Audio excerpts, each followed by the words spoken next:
The linoleum floors of St. Mercy's pediatric wing squeak under my sneakers. It's a sound I know better than my own heartbeat. It's the sound of 5 in the afternoon, the end of a 10-hour shift, and the heavy sigh of New York City breathing outside our filtered windows. My name is Emma Collins. I am 31 years old. Most days, I'm just a nurse. I check vitals, I administer meds, I hold small hands during scary procedures, and I lie. I tell parents their child has a 90% chance when I know, statistically, it's closer to 50. I tell kids the shot won't hurt, just a little pinch. My life is built on these small, necessary kindnesses. This city, though it isn't kind, New York is a two-faced animal. By day, it's all glass towers on the Upper East Side and tourists in Times Square. By night, it's the whisper of sirens, the shadow trade that happens in alleys, the kind of darkness that swallowed my father whole 10 years ago. I live on the real side of the city, in a 4th-floor walk-up with my roommate, Katie, who thinks my biggest problem is that I don't date enough. I don't tell her that I work double shifts, scraping together every dollar, not for myself, but for my little sister's tuition down in Virginia. I don't tell her that I avoid crowds, that I always sit with my back to the wall in diners, or that the faint silvery line of a scar under my collarbone aches when the humidity gets too high. That scar is 10 years old, a permanent reminder of the night I survived, the night my father, a cop, didn't. I was just a visitor in that world of violence, just collateral damage, but it left its brand on me ever since. I've had one rule stay away from trouble. Keep my head down. Just be the nurse in the squeaky shoes. Today, trouble found me. I was heading to the cafeteria for a stale coffee before catching the subway. The place was emptying out, the dinner rush not yet started, and I saw her. She was tiny, maybe 6 years old, standing by the vending machines as if she'd been placed there by mistake. She wasn't crying, not loudly anyway. She was just lost. Her dress was dark velvet, the kind of material that costs more than my monthly rent, and her black hair was pulled back in a ribbon. She didn't look sick. She looked expensive. My pediatric training kicked in before my common sense. I knelt, keeping my voice low. "Hey, sweetie, are you looking for someone?" She turned, and her eyes were enormous, dark, and terrified. She clutched a small, worn teddy bear to her chest. She didn't speak. "My name is Emma. I'm a nurse here." I pointed to the cartoon whale on my scrubs. "See, I help people. Are you lost?" She gave a small, jerky nod. "Okay, we can fix that." I smiled, the easy, professional one. "What's your name?" "Sophia," she whispered. "That's a beautiful name, Sophia. Can you tell me your mommy or daddy's name? We can call them up." She shook her head, her lip trembling. "I can't find him. He told me to wait." I waited. A chill I couldn't explain crept up my spine. This wasn't a kid who wandered away from the gift shop. "Okay, Sophia, let's go to the nurse's station on my floor. It's safe, and we have stickers. How about that?" She seemed to consider this. Then, slowly, she reached out one small hand. I took it. Her skin was cold. As I stood up, helping her, my eyes caught it. Hanging around her neck, against the dark velvet of her dress, was a necklace. It was heavy, shining gold under the fluorescent lights. It wasn't a locket. It wasn't a cross. It was a falcon. My breath hitched. The blood in my veins turned to ice. It wasn't just a falcon, it was the falcon. Wings spread wide, talons out, its profile sharp and predatory. The world tilted. I wasn't in the St. Mercy cafeteria anymore. I was 21 again, hiding behind a sodden dumpster in a rain-soaked alley. I smelled gunpowder and wet pavement. I saw the flash of that exact same symbol. inked in black, on the thick wrist of the man who stood over my father, the man who looked at me, the silent witness, before turning and walking away into the darkness. 10 years. 10 years I had spent trying to forget that image, the symbol of the organization that had executed my father, and it was hanging around the neck of a 6-year-old child. Nurse? Sophia's voice was a pinprick, pulling me back. I couldn't breathe. I was holding the hand of a child who belonged to them, to the monsters. My first instinct, the one that screamed in my survivor's brain, was to let go, to run. But I was still a nurse, and she was just a little girl. It's okay, Sophia. We'll find him. My voice was a stranger's. Before I could take a single step, the cafeteria doors swished open. It wasn't a doctor. It wasn't a worried parent. It was 2 men.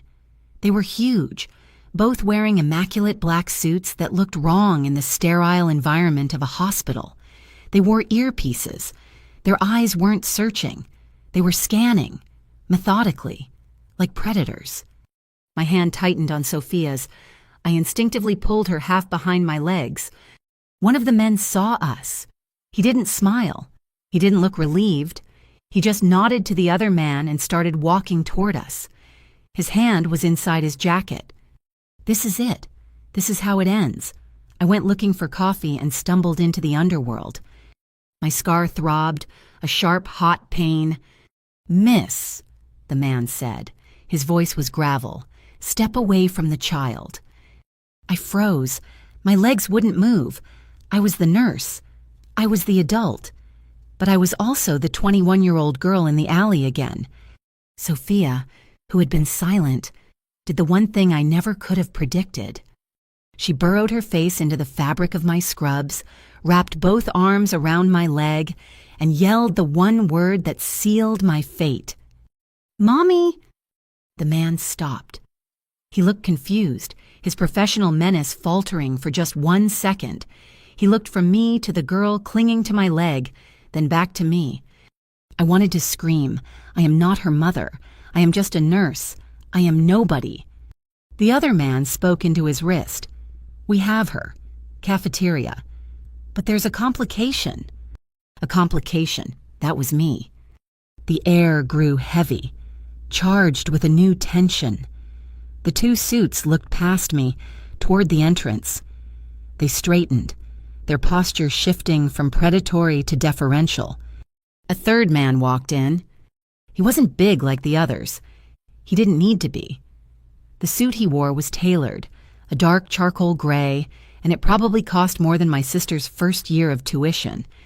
He moved with a lethal, fluid grace, and the entire cafeteria, the clatter of trays, the hum of the coolers seemed to fall silent around him. He was handsome, in the way a panther is handsome. Sharp jaw, dark hair, and eyes that were utterly, terrifyingly empty. The papers called him Matteo Romano. The whispers in the city called him the Don of the East Coast, the head of the Romano family, the man who inherited the falcon symbol. He was the man whose organization killed my father. His gaze locked on Sophia first, a flicker of something relief, maybe, but it was too cold to be simple relief crossed his face. Then his eyes moved to me. He saw the nurse scrubs. He saw the terror I was desperately trying to hide. He saw his daughter clinging to my leg as if I were her only anchor in the world. He didn't speak. He didn't have to. We just stared. And in that silence, I knew. He wasn't just a gangster. He was the man who owned the symbol that had haunted my nights for 10 years. I was staring at the man responsible for my father's death, and I was holding his daughter's hand. Matteo Romano's eyes held mine for what felt like an eternity. In that look, I saw no recognition, just assessment. He was a man analyzing a problem. I was the problem. "Sophia," he said. His voice was quiet, a low baritone that cut through the cafeteria's hum. It held absolute authority. The little girl clinging to my leg, the one who had called me Mommy, only burrowed deeper, her small fingers twisting into the fabric of my scrubs. "No," she whimpered. One of the large men in suits stepped forward. "Sir, we'll take her." "You will not," Romano said, his gaze never leaving me. He took a slow step closer. He wasn't looking at me with anger, or even annoyance. He was looking at me like I was a puzzle he was about to solve. "Miss, you are a nurse here." I managed a nod, my throat tight as a drum. Emma Collins. I'm in the pediatric wing." "Miss Collins." He said my name as if testing its weight. "My daughter seems to have formed an attachment. She will not come with my men. She will, however, come with you." It was not a question. It was a diagnosis. "Sir, I can't. My shift is over. You have to come with us." He cut me off, the politeness in his tone so thin it was transparent. "My daughter has been through an ordeal. She is agitated. You are, for whatever reason, her comfort. You will come to my home until she is settled. My driver will compensate you for your time." I looked at the two suits. I looked at the man whose face was synonymous with organized crime on the East Coast. And I looked at the little girl with the falcon necklace, the symbol of my deepest trauma. Saying no was not an option. Saying no meant finding out what happened to people who said no to Matteo Romano. "Just until she's calm," I whispered. "Just until she's calm," he agreed. The ride was silent. I sat in the back of a black Escalade that was more like a moving vault. It smelled of new leather and faint, expensive cologne. Sophia was strapped into a car seat next to me, her small hand having crept over to hold my index finger. She hadn't let go since the cafeteria. Matteo Romano sat in the front passenger seat, a silent, imposing silhouette. He made 2 calls, his voice too low to understand, but the words were sharp, precise. We didn't drive to a brownstone. We drove through the city, then over a bridge, to a part of Long Island I had only ever seen in magazines. The gates were 20 feet high, wrought iron backed by solid steel, bearing the same falcon crest. They opened silently for us. The Romano mansion wasn't a house. It was a fortress. A stone and glass palace that loomed against the setting sun, surrounded by acres of manicured lawn that felt more like a sterile perimeter. Men in dark suits stood at the corners of the property. This was a world that operated on its own rules. Inside, it was silent. Marble floors. Ceilings so high they seemed to vanish, and art on the walls that probably belonged in a museum. A woman in a crisp housekeeper's uniform appeared, took one look at Sophia clinging to me, and then looked at Matteo. "She will be staying in the guest wing, with Miss Collins," Matteo ordered. Sir, the housekeeper looked surprised. "She will not let the nurse go.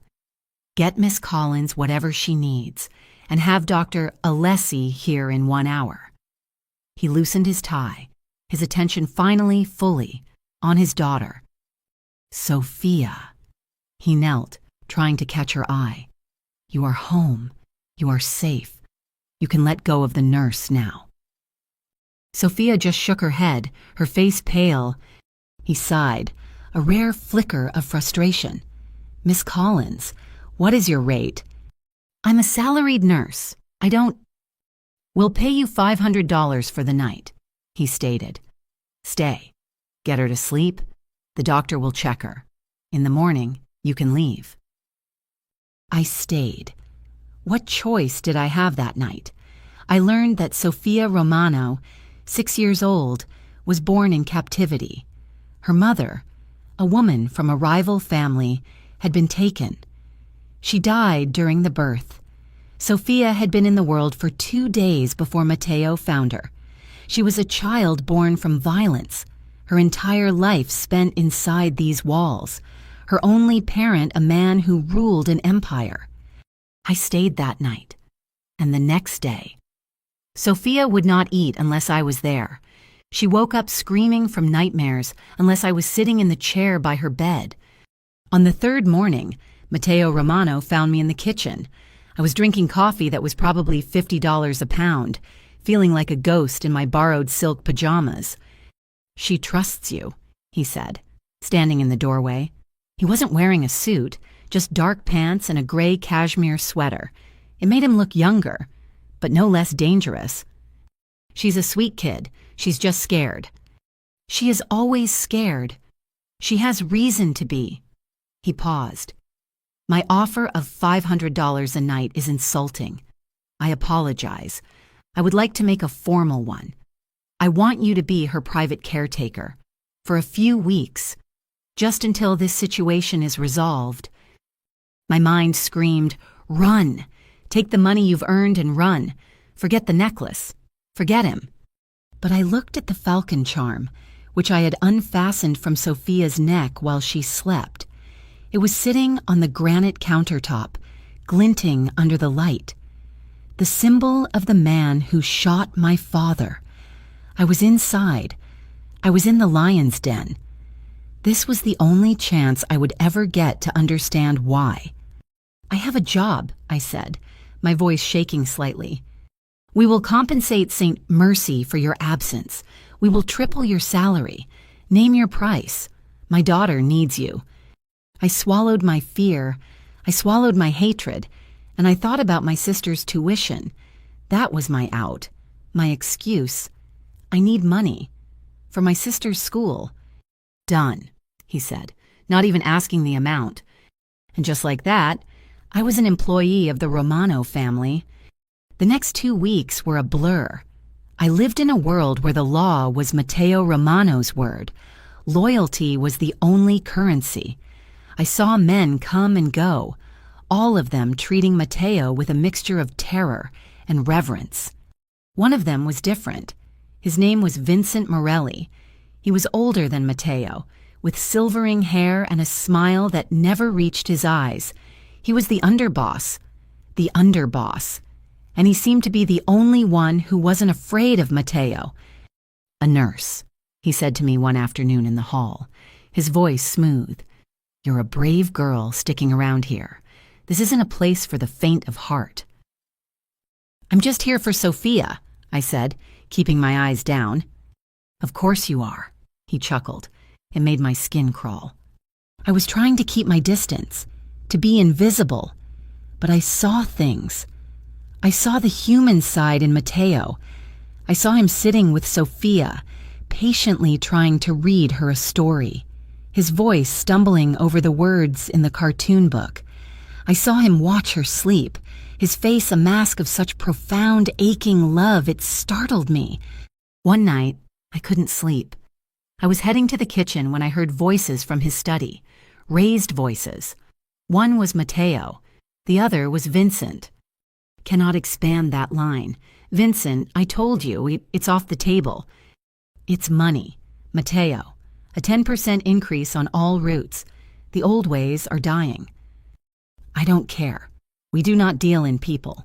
We do not move cargo that breathes. My father allowed it. I do not shut it down." "Or what you'll shut me down, be careful. Boss, you're sounding soft." There was a heavy silence. Then, the sound of glass shattering. "Get out!" Matteo's voice was a low growl. "And if I hear one more whisper about that human trafficking route, you'll be swimming with the fishes. We are done." I froze. Human trafficking. Vincent was running it, and Matteo was trying to stop it. The man responsible for my father's death, the head of the Mafia, had a moral line. It was a warped, twisted, criminal line, but it was there. The next day, I had to get away. I told Matteo I needed to go to my apartment, to get more clothes, to check my mail. He hesitated, but Sophia was having a good day. He agreed. "Rick will drive you," he said, motioning to one of the suits. "You have 2 hours." The garage beneath my building was damp and smelled of exhaust. Rick, the driver, stood by the Escalade while I walked to the trunk to get my empty suitcase. It happened fast. A hand clamped over my mouth from behind. An arm, strong as steel, wrapped around my waist, lifting me off my feet. I saw the glint of a knife. I tried to scream, but the sound was smothered. I kicked, but he was too strong. This wasn't a mugging. This was a professional grab. Rick was shouting, pulling his weapon, but another man appeared from behind a concrete pillar and engaged him. I was being dragged toward a black sedan. This was it. I was going to disappear. Suddenly, the pressure was gone. The hand vanished from my mouth. I fell to the pavement, scraping my knees. I looked up, gasping. Matteo Romano was there. He hadn't been in the car. He must have followed us. He wasn't holding a gun. He was fighting the man who had grabbed me. And it wasn't a fight. It was a deconstruction. It was brutal, fast, and terrifyingly efficient. The sound of a body hitting the concrete was final. The man didn't get up. Matteo stood over him, breathing hard, not from effort, from rage. He turned to me, his dark eyes blazing. He grabbed my arm, yanking me to my feet. His fingers were like a vice.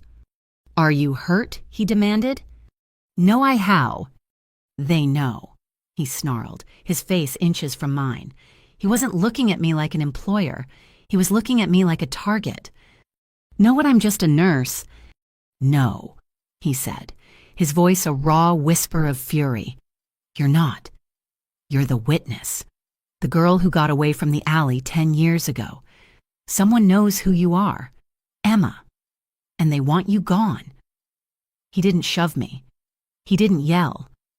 The attack in the garage had changed the air between us, chilling it from suspicion to certainty. He simply walked me back into the silent, marble-floored fortress, his grip firm on my upper arm, his man Rick trailing us, looking pale.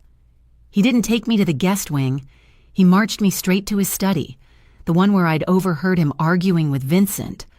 He closed the heavy oak doors, and the sound of the tumblers clicking into place was the loudest sound in the world. I was locked in. "Sit," he commanded. I sat on a hard-backed leather chair facing his massive desk. He didn't sit. He stood by the window, the faint lights of the city glittering across the water, illuminating his profile. He was silent for a full minute. 2 minutes. The quiet was worse than shouting. "I had my people look into you," he finally said, his voice terrifyingly calm. "After the incident at the hospital, I do not like complications." He turned. In his hand, he held a thin file. He tossed it onto the desk. It slid across the polished wood and stopped inches from my hands. "I knew you were a pediatric nurse," he continued. "I knew you lived in Queens. I knew you were paying for your sister's tuition, all manageable facts. But after the garage, I dug deeper, into the why. Why would someone want a nurse from St. Mercy to disappear?" My heart was hammering against my ribs so hard I thought he could see it. "You're not just Emma Collins," he said, stepping closer. His eyes were flat, devoid of all the warmth I'd seen him show his daughter. This was the dawn. "You're Emma Rose Collins, daughter of Detective Thomas Collins." I flinched. The name felt like a bruise. "My father's organization kept extensive files. Miss Collins." Detective Collins was an undercover officer. He spent 2 years posing as a driver for my uncle. He ate at my father's table, and all the while, he was a rat, feeding information to the feds. His voice dropped to a whisper, thick with a decade of cold fury. He was a traitor. He was responsible for my uncle's arrest and the loss of nearly 20% of our legitimate holdings. And 10 years ago, he was silenced for it. He leaned down, his hands flat on the desk, caging me in. So, I have to ask myself, was it coincidence? You finding my daughter? Or was this a 10-year plan? revenge. Are you here to finish what your father started? The accusation hung in the air, suffocating me. No, I whispered, tears stinging my eyes. I swear, I didn't know who she was. She was a lost little girl. A lost little girl wearing this, he said, touching the falcon charm he wore under his own shirt, identical to Sophia's. You, the only witness who saw the man who took out your father, a man bearing the falcon tattoo, you just happened to find my daughter, wearing the same symbol. I didn't make the connection until I saw it. I cried. I just wanted to forget that night. He stared at me, searching my face, his internal scales weighing my terror against his paranoia. The door creaked. We both froze. In the gap, illuminated by the hall light, stood Sophia. She was dragging her bear, her hair a mess from sleep. "Why are you shouting?" she mumbled. Matteo straightened instantly, the mask of the father slamming back into place. "Sophia, cara mia, go back to bed. The adults are talking." She looked at him, her eyes wide. Then she looked at me. She saw the tears on my cheeks. She saw the file on the desk. She saw the way I was rigid with fear. She walked past her father. She didn't go to him. She came straight to me. She climbed into my lap, skinny arms and legs, and wrapped her arms around my neck. She glared at Matteo over my shoulder. "You're being mean," she accused him. Matteo looked stunned. The rage in his eyes faltered, replaced by a profound confusion.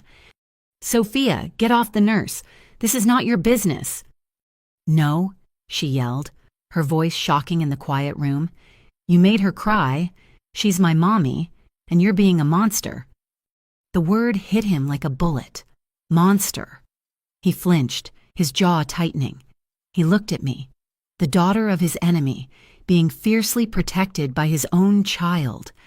The old hatred was still there, a bitter poison, but it was now at war with the undeniable trust his daughter had placed in me. He couldn't be the Don and the father in the same moment. He had to choose. He ran a hand over his face, a gesture of complete exhaustion. He closed the file. "Take her to bed, Emma." The unspoken words hung in the air. This is not over. But it was different. After that night, I wasn't just the caretaker. I was a known quantity, a threat he couldn't neutralize. The security outside my door doubled. I was a prisoner, but a protected one. The attack in the garage had set something else in motion. Matteo was angry, yes, but his anger also seemed directed outward. I noticed him watching Vincent Morelli. The silver-haired underboss still smiled, but there was a new tension when he and Matteo were in the same room. I started to listen. I wasn't trying to survive anymore. I was trying to understand. A few days later, I was in the library, supposedly finding a new book for Sophia, when Matteo had a meeting in the adjoining sunroom. He was speaking with an older man, his consigliere, or advisor. They were speaking Italian, but I'd picked up enough. "Vincent is pushing the roots again," the old man said. "He will stop," Matteo replied. "He won't. And Matteo, the attack on the nurse, it was clumsy. It was his man. He's nervous." "Nervous about what?" "Her," the old man said. "Don't you see? 10 years ago, your father didn't give the order to take out the cop. Not directly. He told Vincent to handle the rat. Vincent took it upon himself to make it permanent. It was his move to prove his loyalty. But he was sloppy. He left a witness. The girl. Emma." My blood turned to ice. I pressed my back against the bookshelf, my hands shaking. Matteo didn't order it. His father had given a vague directive. And Vincent, the man who made my skin crawl, had been the architect of my father's death. The attack in the garage wasn't Matteo trying to silence me. It was Vincent trying to clean up his own decade-old mistake. I looked at the falcon necklace I still kept in my pocket. All this time, I had pointed my hatred at one man when the real monster was the one smiling at me in the hallways.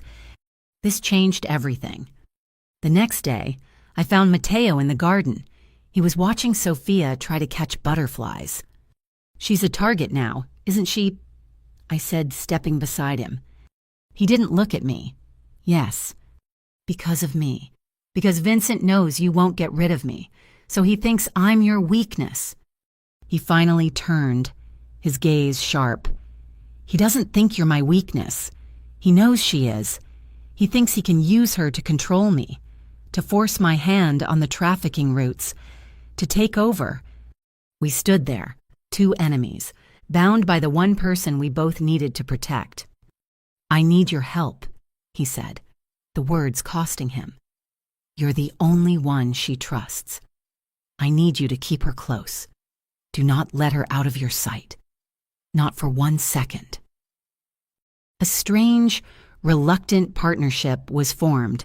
I still hated what he represented. I still despised the organization that had orphaned me. But I was beginning to see the man inside. The man who was desperately trying to keep his daughter from being consumed by the darkness he had inherited.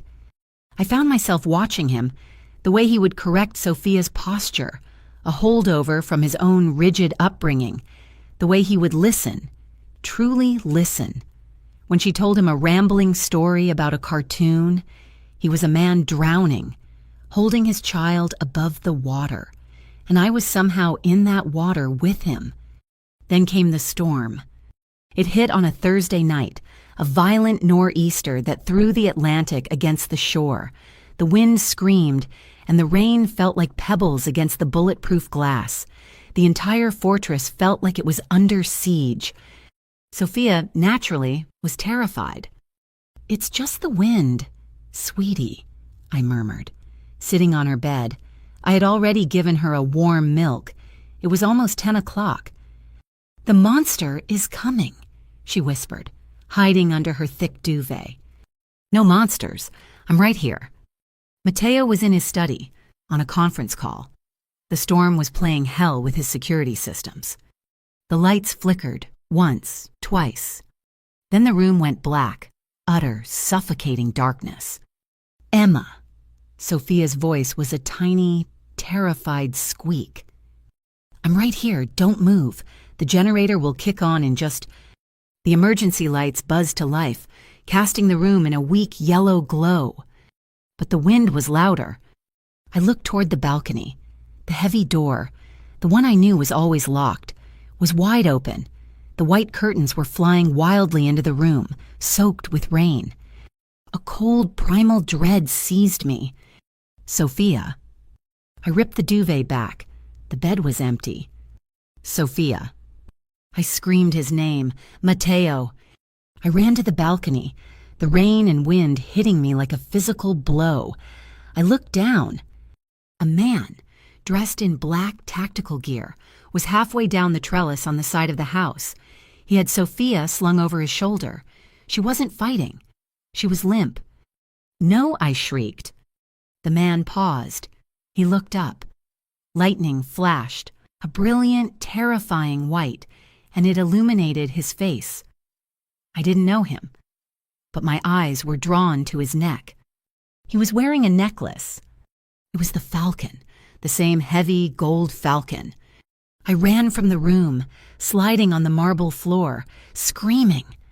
Matteo burst from his study, his face white. What is it?" "She's gone, the balcony." A man he took her. He didn't ask questions. He was already moving, grabbing a weapon from a concealed drawer. "The man," I gasped, grabbing his arm. "He was wearing one. The necklace. The falcon." Matteo froze. His blood seemed to drain from his face. He looked at me, his eyes wide with a new, raw terror I had never seen in him. "The Falcone Dorado," he whispered. "The golden falcon." "What?" "It's not just the family symbol," he growled, grabbing my shoulders. It's them, the internal enforcers, the assassins. They answer to no one but the true head of the family. He finally understood. Vincent. He didn't just hire a thug. He activated the old guard.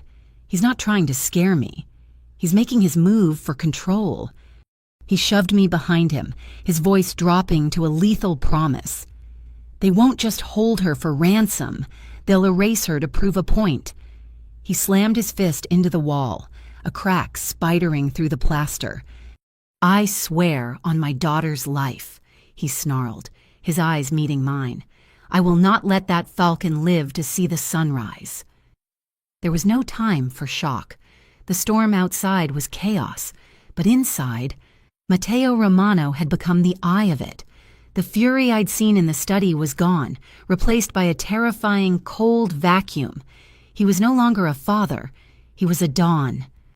They're not using our network, he said, already moving toward the security panel by the door. His men, the ones in suits, were scrambling, their faces pale. Vincent has his own, his old frequencies. He's cocky. He thinks I've forgotten. He grabbed a set of keys from a drawer and my arm in the same motion. You're coming with me. What? I can't. I need to call the police. He laughed, a harsh, dry sound. The police. They're his. He's been paying them for 20 years. You're the only person on this property I know isn't on his payroll. You saw the man. You're my witness. We were in the Escalade, the one I'd been attacked in, just the two of us. The storm was so bad the windshield wipers couldn't keep up. He was driving, one hand on the wheel, the other on a specialized laptop mounted to the dash. Where are we going? I yelled over the wind. His bolt hole, a warehouse in Red Hook he used to run his private business. Before I shut him down, he drove like a madman, the massive truck sliding on the wet pavement.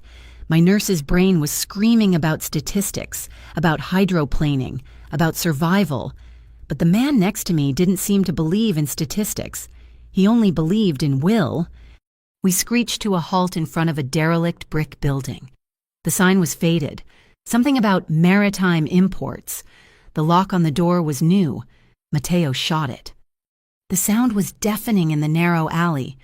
He kicked the door open and shoved me behind him. The place was damp, smelling of the harbor and old cigars. It was an office, but it looked like it hadn't been used in years. Dust covered everything. He's not here, I whispered, my heart sinking. We're too late. He was here, Matteo said, touching a high-tech radio console on a desk. It was clean. This is his command center. He's running the operation from here. Matteo wasn't looking for Sophia. He was looking for leverage. He crossed the room to an old oil-painted seascape, tore it from the wall, and revealed a safe. He spun the dial with a confidence that chilled me. He knew the combination. The heavy door swung open. Inside was not what I expected, not just cash. It was full of paper, old yellowing ledgers and files. His insurance policy, Matteo muttered, pulling them out. Everything he ever did, everything my father, everything he hid. He was scanning the labels, looking for something specific, but my eyes found it first, a thin, manila folder at the bottom of the stack. The label read Collins, T. My breath caught. I grabbed it. He looked at me, his face grim, and nodded. Go ahead. My hands were shaking so badly I could barely open the clasp. It was full of surveillance photos. My father, getting into his car, talking to a man I didn't recognize. But it wasn't the photos. It was the notes. They weren't transcripts of him talking to the feds. They were transcripts of him talking to Vincent. I read the words, my world tilting on its axis. My father wasn't betraying the Romano family. He had discovered Vincent's side operation, the human trafficking ring, the one Matteo had been arguing about. My father was trying to stop him. He was feeding information to Matteo's father, trying to help him root out the cancer in his own organization, trying to save those children. He wasn't a rat, he was a hero. The papers slipped from my fingers. I fell to my knees on the dusty floor. 10 years. 10 years of shame. 10 years of believing my father was a dirty cop who got what he deserved. It was all a lie. He was trying to help. I sobbed, the words ripping from my chest. He wasn't. No.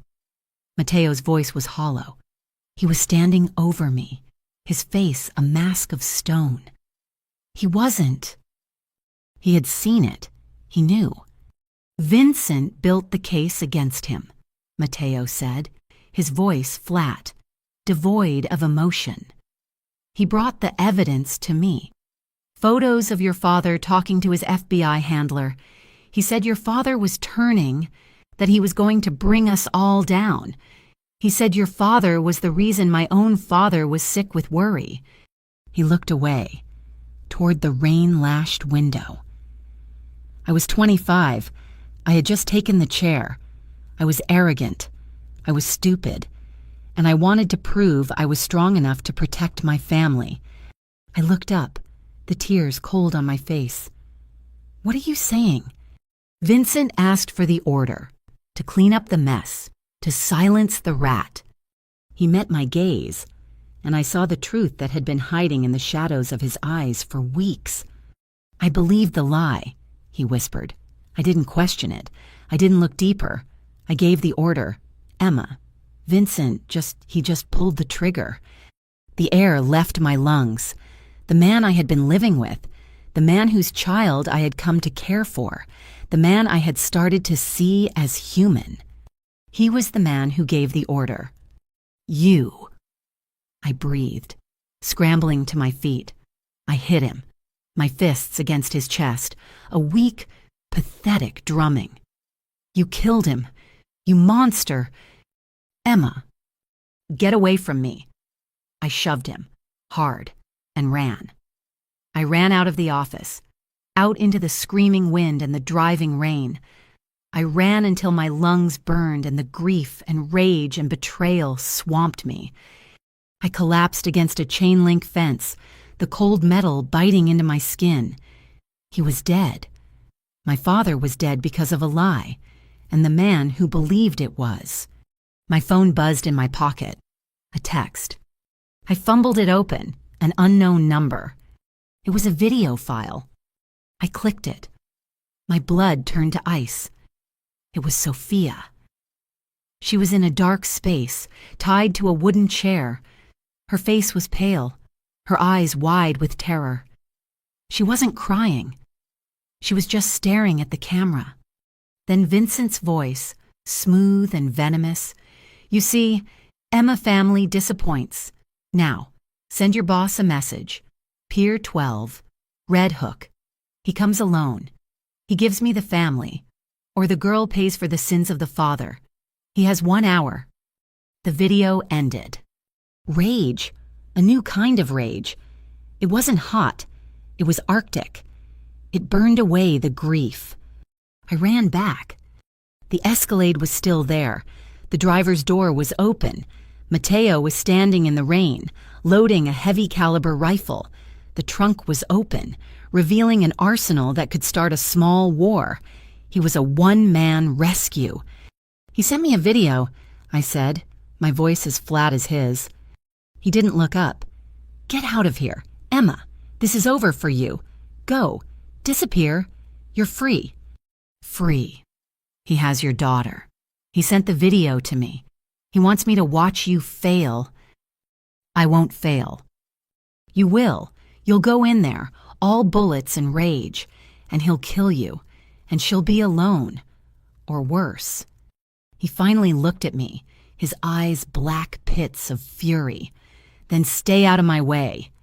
I walked up to him, close enough to feel the heat coming off him. I'm going with you. Don't be stupid. You'll be killed. I just found out my father died a hero, I said, my voice shaking but hard. He died trying to save children from that animal. I already lost my father because of your family's lies and Vincent's greed. I am not going to let another child lose hers because of this." He stared at me for a long, hard second. He saw the same iron will in me that he possessed. He didn't have time to argue. He reached into the trunk and threw a heavy Kevlar vest at me. "Put it on. Stay behind me. And you do exactly what I say, or I will put you down myself." Pier 12 was a graveyard of rusting shipping containers. The storm made it impossible to see more than 10 feet. The wind howled, covering our footsteps. Mateo moved like a shadow. I was just trying to keep up, my heart trying to escape my chest. I was a nurse. I held hands. I gave shots. I was not supposed to be here. A flash of light from a catwalk above, a crack. Mateo grabbed me, throwing us both behind a stack of metal barrels. The bullets sparked where we had been. "Sniper," he yelled. "He's up high. We have to move. Now." The air exploded. It wasn't a fight. It was chaos. Gunfire erupted from 3, maybe 4 different directions. They had been waiting. Mateo didn't hesitate. He returned fire, his weapon roaring, forcing them to take cover. He was moving, always moving, pulling me with him. "The main warehouse, she'll be in there." We ran across an open patch of concrete. I could hear the bullets pinging off the containers around us. We reached a sliding metal door. Mateo kicked it open. "Inside, go find her." I stumbled in. He turned, firing back into the darkness to cover our entry. I heard a sound, not a roar, but a short, sharp crack. I heard Mateo grunt, a deep, agonizing sound that was ripped away by the wind. He stumbled in after me, sliding the heavy door shut. The world went blessedly silent, save for the wind. He leaned against the wall and slid down, his hand pressed hard against his side. "Mateo." He looked down. He pulled his hand away, even in the dim light. I could see it. The blood, so much blood. "Vest didn't," he gasped. "Low, it's low." My nurse's training took over. I ripped his jacket open. The vest was pristine. The shot had gone under it, into his abdomen. He was bleeding out, fast. "Mommy!" The voice was a whisper, carried on the wind. I looked up, across the vast, cavernous warehouse, maybe 50 yards away. Sophia. She was tied to a piling near the water. I looked down. Mateo was gasping, his eyes losing focus. He was going into shock. He had maybe 2 minutes. He was the man who killed my father. He was the man who was bleeding to death at my feet. His daughter was 50 yards away. And I knew. I just knew. Vincent was in the shadows, watching. I was a nurse. My hands were shaking, wanting to apply pressure, to save the life in front of me. I was the only one who could save the child. I had to choose, go. The word was a gasp from Mateo, a bubble of blood at the corner of his mouth. "Get Figlia Mia, my daughter."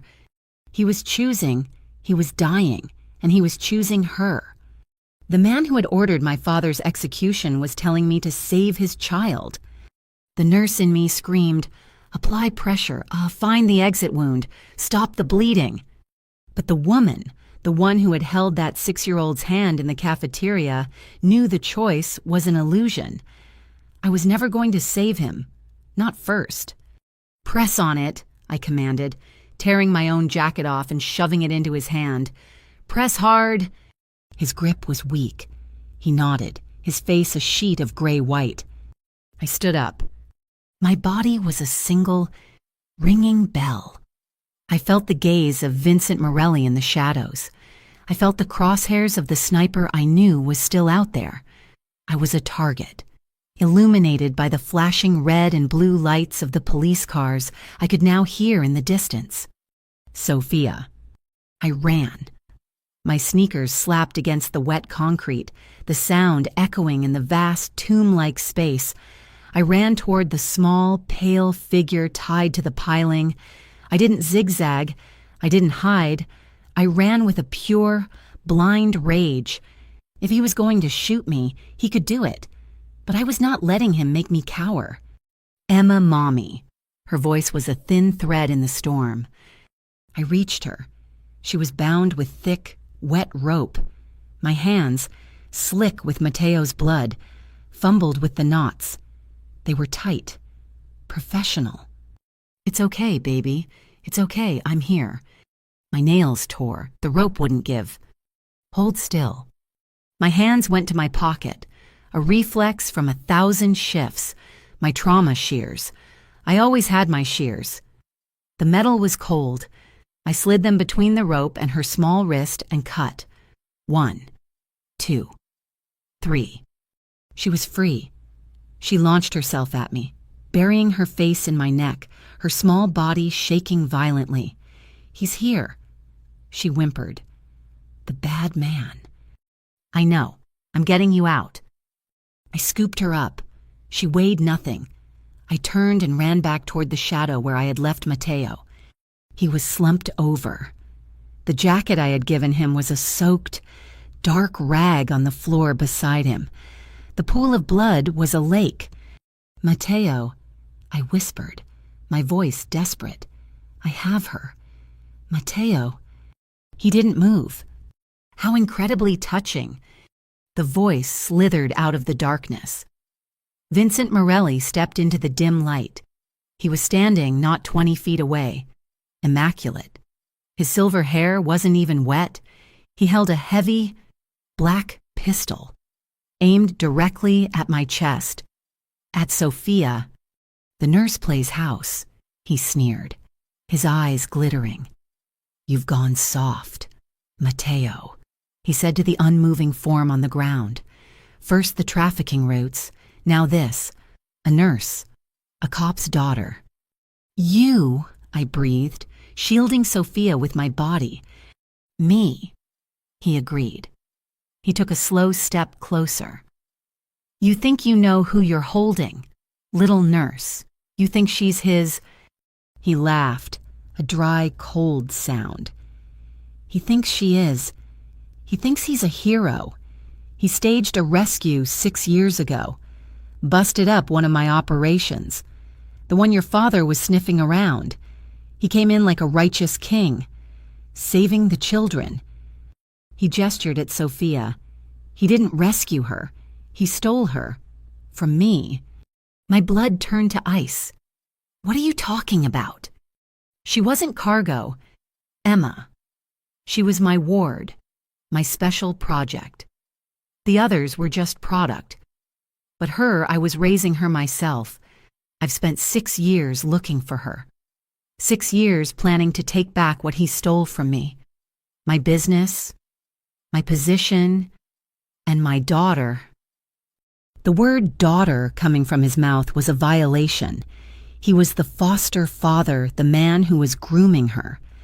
The monster my father died trying to stop. I looked down. Mateo's hand was open, palm up. His sidearm, the one he'd had tucked in his waistband, had fallen out. It was lying inches from his fingers, inches from my feet. Vincent was monologuing. He was savoring this. He thought he had won. He thought Mateo was gone and I was helpless. "Give her to me, Emma," he said, holding out his free hand. "The game is over." My heart was a fist, trying to punch its way out of my chest. My hand, hidden by Sophia's body, started to shake. "I am a nurse. I took an oath. Do no harm. I save lives. I do not take them." But this man, he was not a patient. He was a disease. I could feel the cold steel of the gun barrel against the concrete as I slowly bent my knees, as if to set Sophia down. My fingers brushed the grip. "She is not your daughter," I screamed, my voice raw. Sophia, who had been hiding her face, turned. She looked at Vincent. Her small face was streaked with tears and grime. She didn't look scared. She looked furious. "You're the monster," she whispered. Then she looked at me, her small world collapsing, and she wailed. It wasn't a word. It was a sound of pure, elemental grief. A child who had lost everything. "Mommy." It broke the spell. Vincent flinched, his eyes, for a single, fatal second, left me. He looked at the girl who had so utterly rejected him. He never saw Matteo move. He wasn't unconscious. He was playing possum. With a roar that was pure, primal rage, Matteo lunged. He didn't go for his own gun. He went for Vincent's. He exploded off the ground, a blur of black and red, and grabbed Vincent's wrist with both hands, shoving the gun skyward. A shot exploded, deafening, blowing a chunk of concrete from the ceiling. I threw myself backward, pulling Sophia under me, shielding her head. I heard the struggle, grunts, the thud of fists on a body.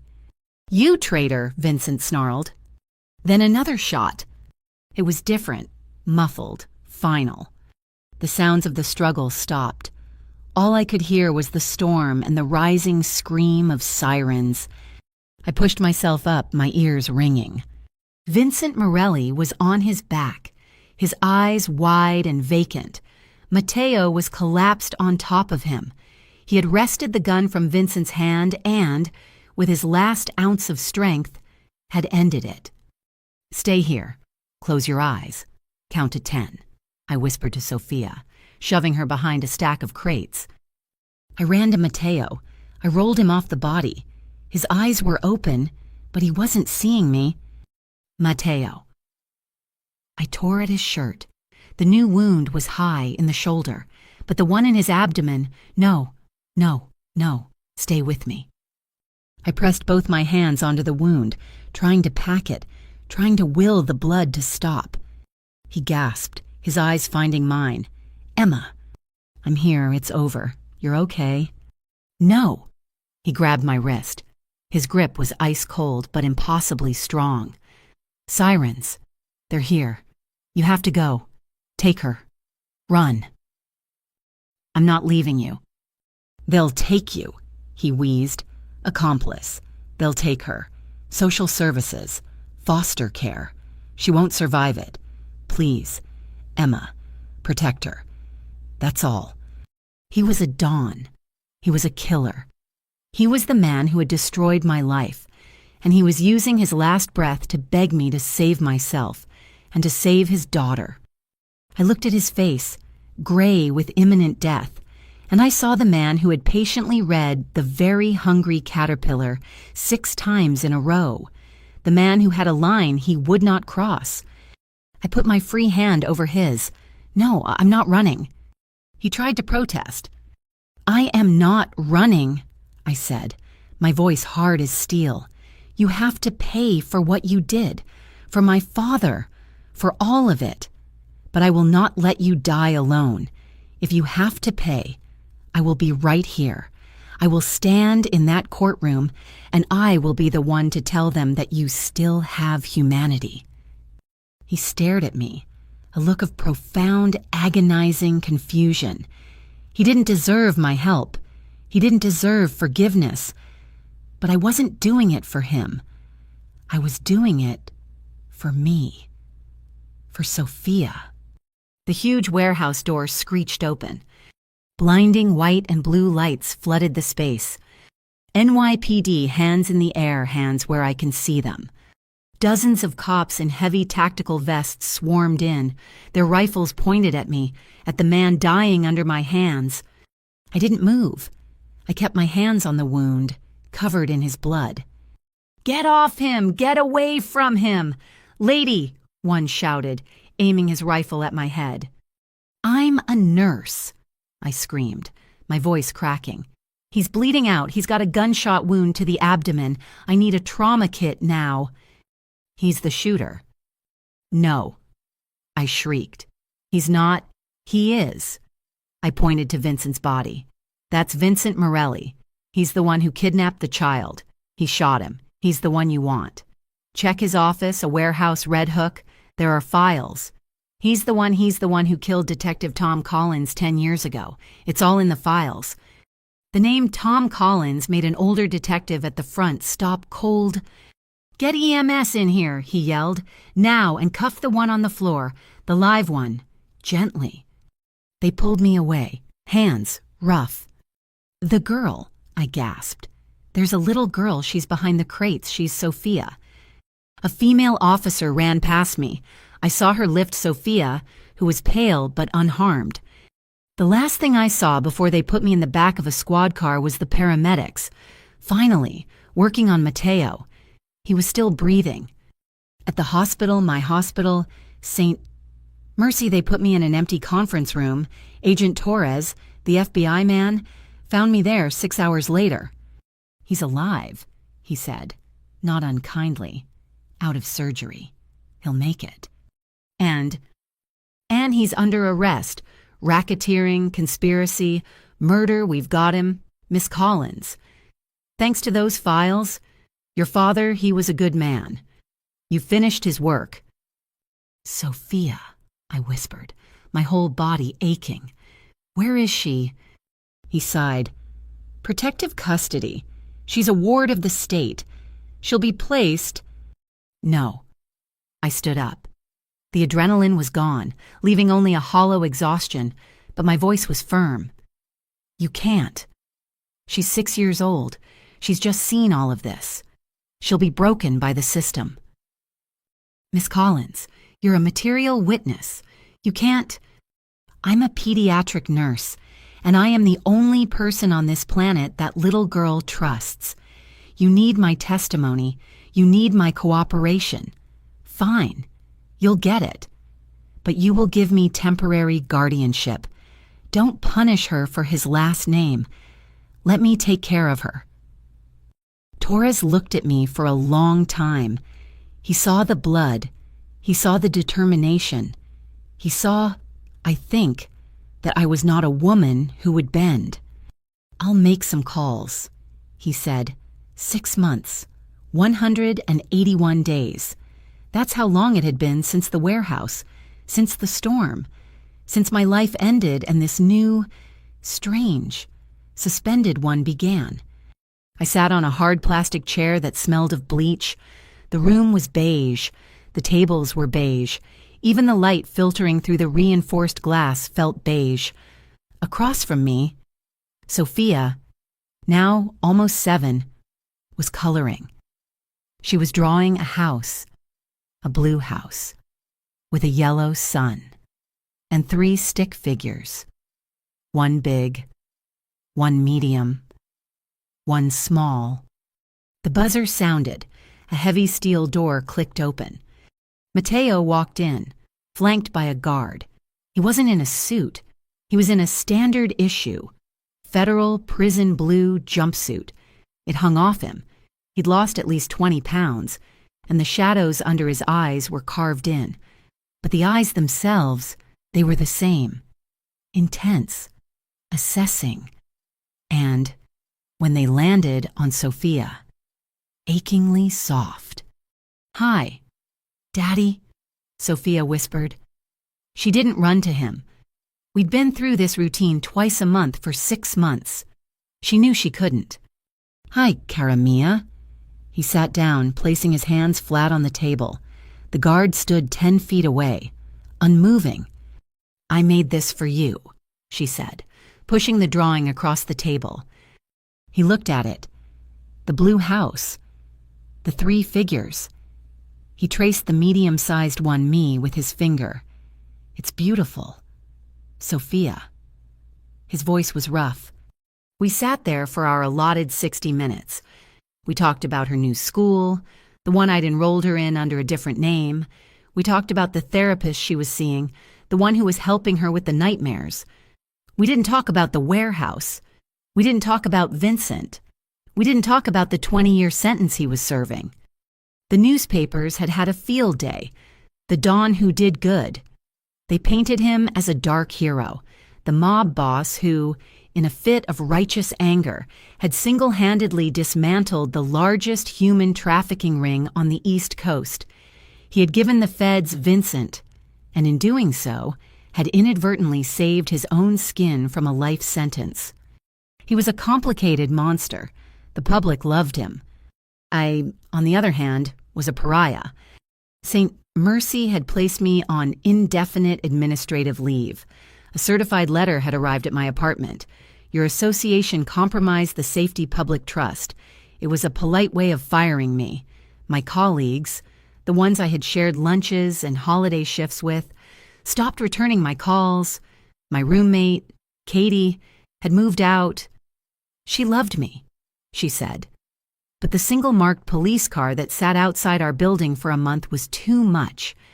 I was living off the money Mateo had insisted I take, the salary for my time as Sophia's caretaker.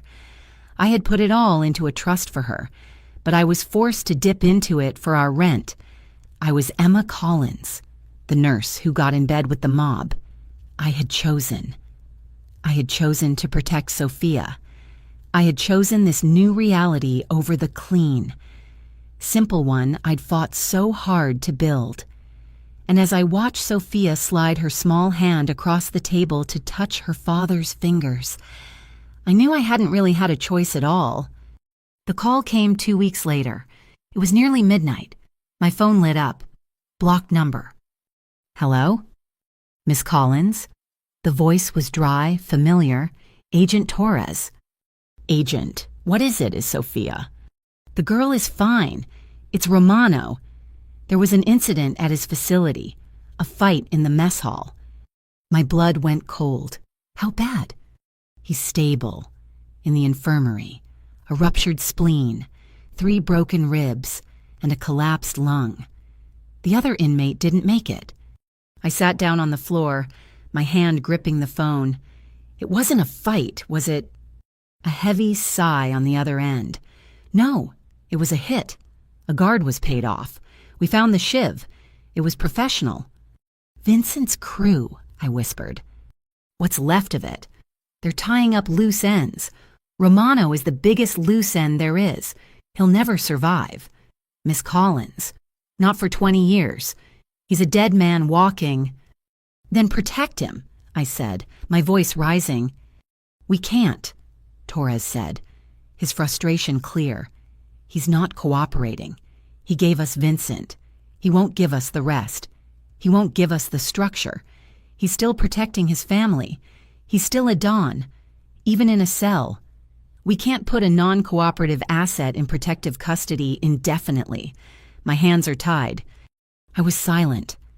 I looked at the little blue house Sophia had drawn, now taped to our refrigerator. 3 stick figures. Miss Collins, are you still there? He told me something once, I said, my voice quiet. At the mansion. He said Vincent's files were just sentiment. He said his real files, the family structure, weren't in the country. He gave me a key, a small, strange key. He said, if something happens to me, this is for Sophia. I thought it was just money. Torres was silent. I know where it is. Agent, I said. I know where the whole kingdom is. The next morning, I was at 26 Federal Plaza. I wasn't a nurse. I wasn't a guardian. I was a player. I put the small silver key on his desk. You want the Romano family, I said. You want the offshore accounts, the political markers, the names of the judges and the senators on his payroll. You want to end this. For good, I can give you all of it. Torres stared at the key. What's the price? Miss Collins. A full conditional pardon. Release. Witness protection.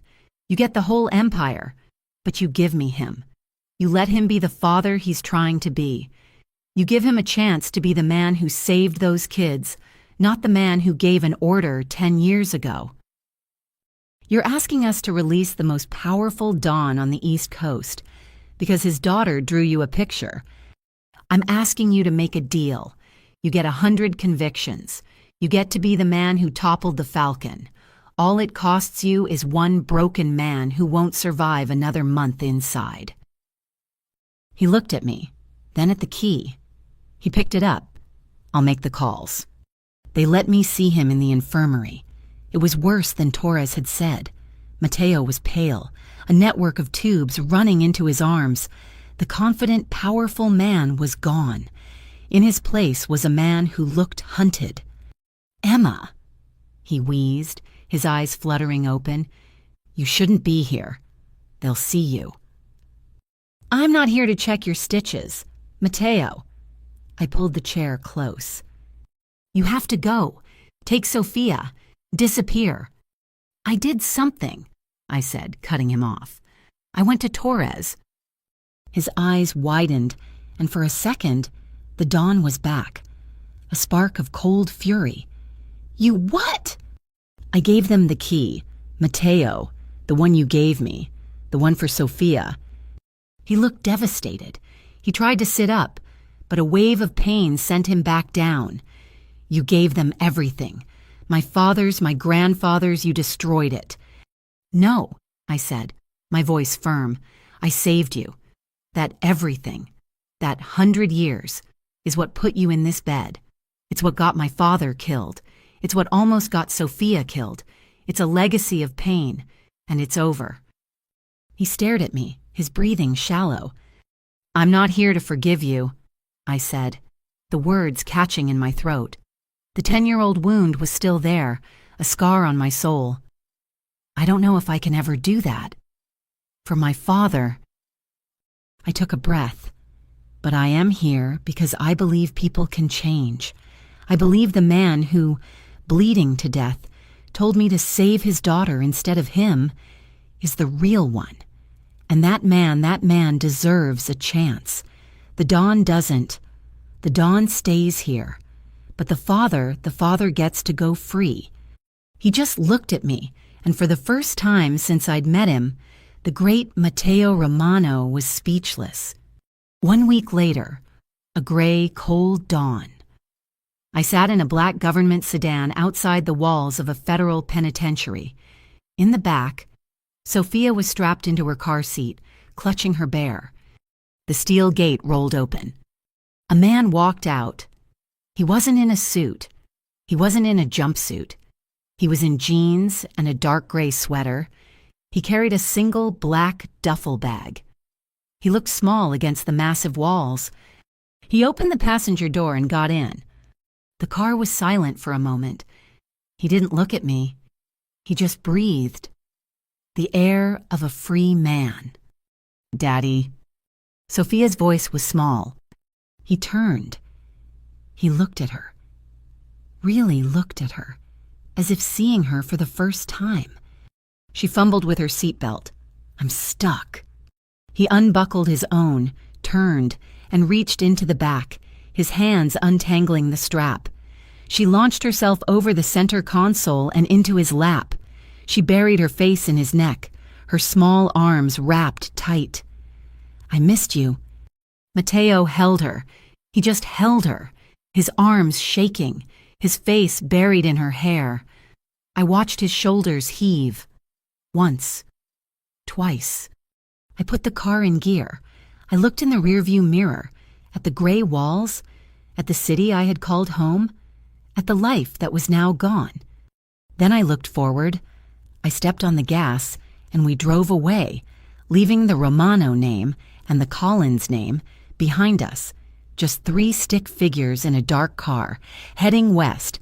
2 years, 730 days since I put a sleeping Sophia in the back seat and drove away from the walls of that federal prison. My name is Emma Hayes now, a name as flat and new as the desert landscape. We live in Phoenix, Arizona. The heat here is a physical weight, but it's a clean heat. It's dry. It bakes the dampness of the New York harbor, the smell of gunpowder and old secrets, right out of your bones. I am the director of the Bright Path Center. It's not a hospital. It's a low, 2-story building painted a soft, calming blue, with a garden out back and windows made of reinforced polycarbonate. It's a place I built from the ground up, a recovery and counseling center for the children the justice system forgets, the children of the incarcerated, the kids left behind, carrying the weight of their parents' last names. Kids like Sophia. The funding was a quiet miracle. When the U.S. government finished dismantling the Romano Empire, the one I had handed them on a silver key, they seized billions. A small fraction, just a few million, was quietly diverted into a federal grant program for community restoration and victims of organized crime. My proposal was the first one accepted. The checks that keep our lights on, the ones that pay my small staff, are signed by the M. Romano Foundation, a ghost's name, a penance. Sophia Hayes is 8 years old. She is tall for her age, all long limbs and endless energy. She still has that dark, intense gaze, but the terror that lived in her eyes for so long is gone. It's been replaced by sass, pure, unfiltered second-grade sass. She argues about bedtime. She's learning to play the guitar and practices the same 3 chords over and over until I want to scream. She is, by every metric I have ever known as a nurse, gloriously, beautifully normal. She still wears the necklace, the golden falcon. It hangs on a new, sturdier chain. For the first year, I couldn't look at it. It was a brand. It was the symbol on the wrist of the man who shot my father. It was the symbol of the organization that had hunted me. Then one night, I found Sophia sitting on her bed, polishing it with a cloth. "Why do you still wear that, sweetie?" I asked, my voice softer than I intended. It represents a lot of bad things." She looked up at me, her gaze steady, older than her 8 years. "No, it doesn't. It's the falcon. Falcons can see everything. They protect the high places." She held it out. "He gave it to me so I would always be safe, so he could always find me. It's not bad.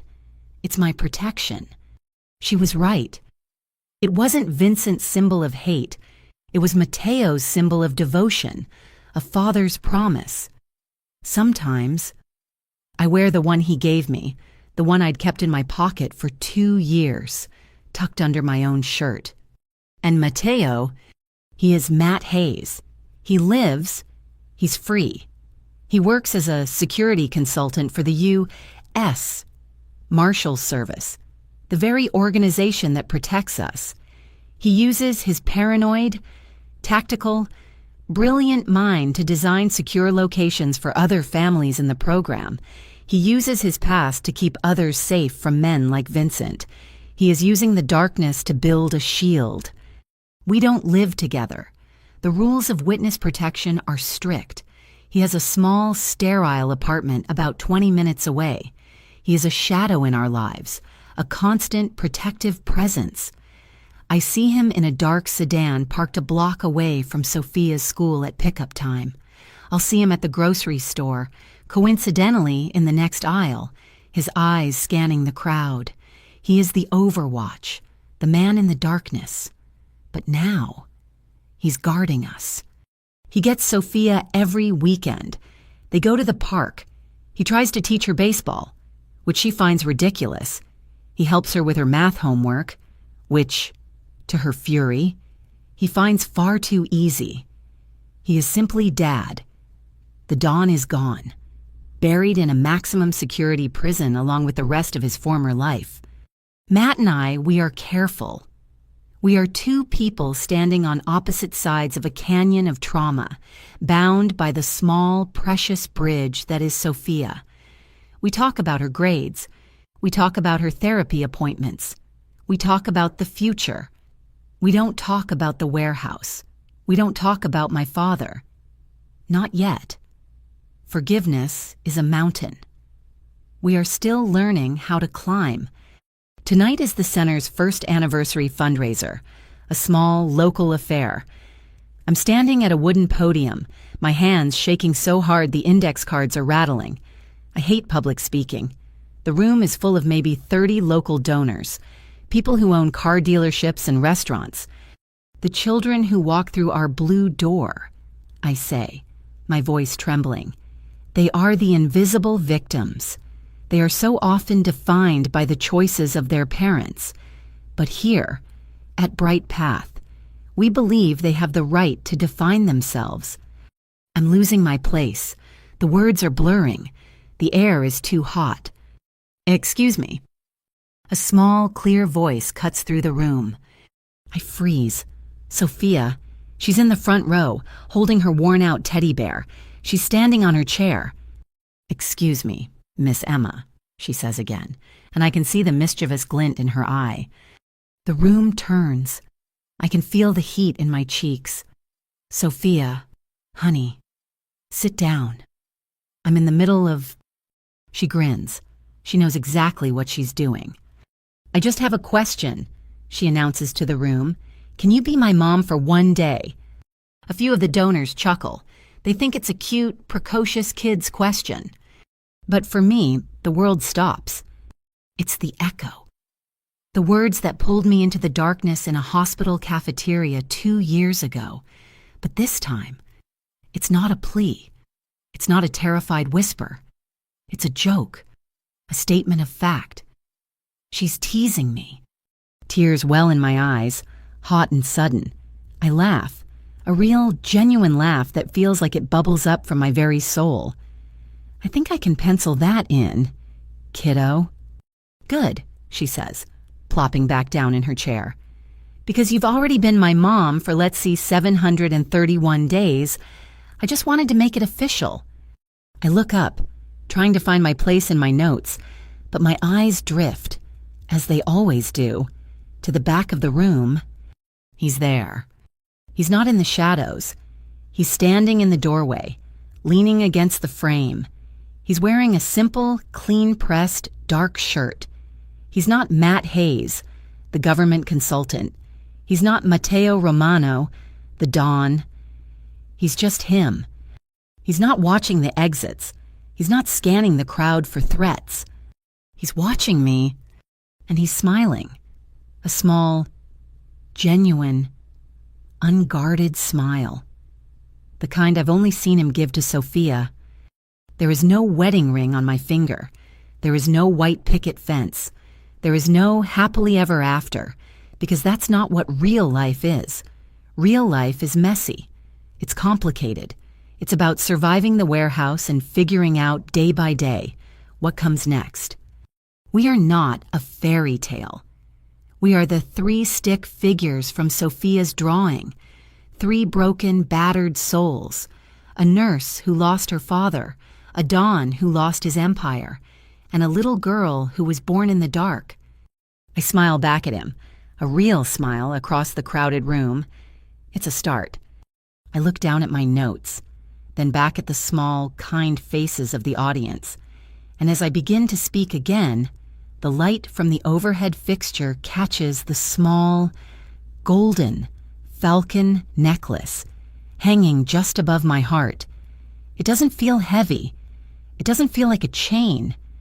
It just feels warm. Thank you so much for listening to this story. I'd love to know where you're listening from, so please drop a comment below and let's share our thoughts. Don't forget to subscribe to Mafia Boss Stories, like this video, and if you enjoyed it, please hit that hype button so more people can hear this story.